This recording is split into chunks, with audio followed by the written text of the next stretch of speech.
దడ పుట్టిస్తున్న పాత భవనాలు ఎప్పుడు కూలుతాయో అని భయాందోళన. ఓవైపు వర్షాలు, మరోవైపు శిథిలావస్థలో బిల్డింగ్లు. ఏదైనా అనుకోని ప్రమాదం జరిగితే కనిపించేది ఊహించని నష్టమే. పట్టించుకోని అధికారులు, ప్రాధేయపడుతున్న నగరవాసులు. గ్రేటర్ వరంగల్లో పాత భవనాలు దడ పుట్టిస్తున్నాయి. 100 ఏళ్ల కాలం దాటిన బంగ్లాలకు సరైన మరమ్మతులు లేక శిథిలావస్థకు చేరాయి.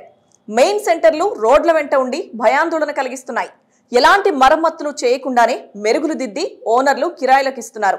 వానాకాలం వచ్చిందంటే చాలు అవి నానుతూ ఒక్కసారిగా కుప్పకూలిపోతున్నాయి. వరంగల్ ట్రై సిటీలో 100 ఏళ్ల కింద కట్టిన భవనాలు వందల సంఖ్యలో ఉన్నాయి.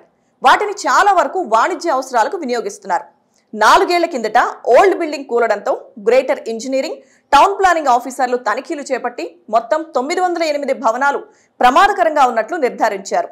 మెయిన్ రోడ్లకు దగ్గరగా ఉండడం, ఏదైనా ప్రమాదం జరిగితే ప్రాణ నష్టం జరిగే అవకాశం ఉందని వాటిని వెంటనే కూల్చేయాలని ఓనర్లకు నోటీసులు ఇచ్చారు. అనంతరం వరంగల్ చౌరాస్తాలో వివాదంలోని ఓ బిల్డింగ్ ను కార్పొరేషన్ అధికారులు కూలగొట్టారు. కొంతమంది సొంతంగా కూల్చివేయించారు. ఆ తర్వాత పాత బిల్డింగ్ల ముచ్చట మర్చిపోయారు. అప్పుడప్పుడు ప్రమాదాలు జరిగి జనాలు ప్రాణాలు కోల్పోతున్నారు. ఇటీవల కార్పొరేషన్ పరిధిలో మొత్తం 291 భవనాలు శిథిలావస్థకు చేరినట్లు ఆఫీసర్లు గుర్తించారు. వాటిలో కాలం తీరిన భవనాల పరిస్థితి ఎలా ఉంది, రిపేర్లు చేస్తే ఎంతకాలం మన్నికతో ఉంటాయి, లేదంటే వెంటనే కూల్చేయాల్సిందేనా అనే అంశాలు పరిగణలోకి తీసుకుని నివేదికను రూపొందించాలి. అవసరమైన వాటికి రిపేర్లు చేయించుకునేలా ఆదేశాలు ఇవ్వాలి. ప్రమాదకరంగా ఉన్న వాటి వద్ద హెచ్చరిక బోర్డులు పెట్టించాలి, లేదంటే వెంటనే తొలగించేలా చూడాలి. కొంతమంది ఓనర్లు తమకు వచ్చే రెంట్లు, ఇతర అవసరాలను దృష్టిలో పెట్టుకుని ఆఫీసర్లకు ముడుపులిస్తూ మేనేజ్ చేసుకుంటున్నారనే ఆరోపణలున్నాయి.